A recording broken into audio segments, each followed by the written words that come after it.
Gabriele Münter, the German Expressionist painter, woodcut artist, and founding member of the influential Der Blaue Reiter group, has been primarily viewed as muse and companion to the renowned Russian artist Wassily Kandinsky, aka the father of abstract art.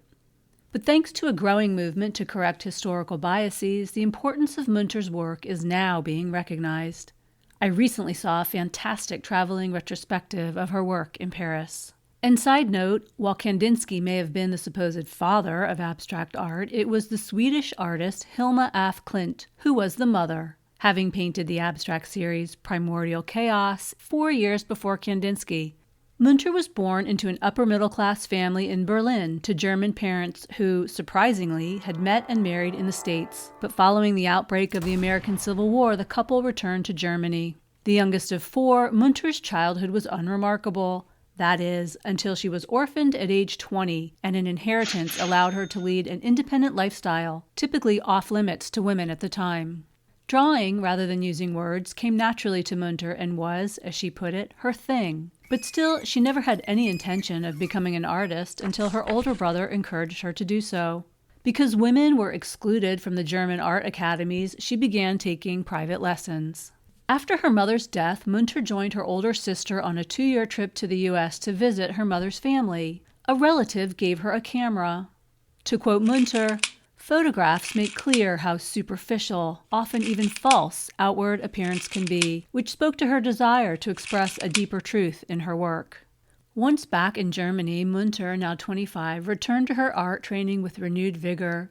She went through 4 teachers before landing at the Phalanx School, where she studied painting with Kandinsky, the school's director. He was 11 years her senior. It was Kandinsky who recognized and encouraged Münter's native talent. That same year, they embarked on a 12-year romantic relationship with a promise of marriage, even though he already had a wife. Wonder how that's going to play out. For 3 years, Münter and Kandinsky traveled extensively. According to the site Art Story, the couple's peripatetic existence was determined not by a need for adventure or new painting subjects, but rather by Kandinsky's desire, in art historian Annegret Hoberg's words, to get away from the difficulties of his private situation, and to test drive his relationship with Münter. What a gent. At the conclusion of their travels, Münter's work was accepted to 2 exhibitions in Paris, and soon after she had her first solo show in Cologne. But even so, she sold very few works during her lifetime. In 1909, the two became enamored with the 12th century German market town of Murnau on the edge of the Bavarian Alps, an important source of artistic inspiration. Of her initial visit, Münter wrote, "After a short period of agony, I took a great leap forward, from copying nature in a more or less impressionist style to feeling the content of things." 1 year later, she purchased what their artist friends would come to refer to as the Russian House. Today, it's a museum showcasing her work. In Murnau, the couple was captivated by the unspoiled and authentic local crafts and religious artifacts of the non-academically trained Bavarian craftspeople. They exhibited these works for their stylistic qualities without attribution, effectively objectifying them. Ironic, given their own personal goals as artists. This same year, Münter and Kandinsky and others founded the New Artists Association Munich, an alternative to established art venues. After the 3rd show in as many years, members divided over the inclusion of foreign artists and the increasing level of abstraction in some members' work. Münter, Kandinsky, and other artists broke away and formed a new group, Der Blaue Reiter, the Blue Rider, where spiritual and emotional truth was what mattered, with an emphasis on abstraction and symbolism. Münter was a key member, but never abandoned figuration. While Der Blaue Reiter's influence was long-lasting, the group itself was short-lived due to the onslaught of the First World War. Kandinsky, considered an enemy alien, returned to Moscow. Initially, he and Münter corresponded, but eventually his letters became sporadic and ultimately ended.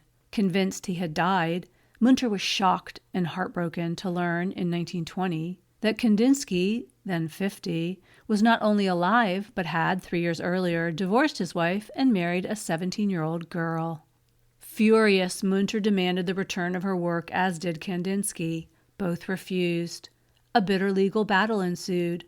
Münter didn't paint for 10 years.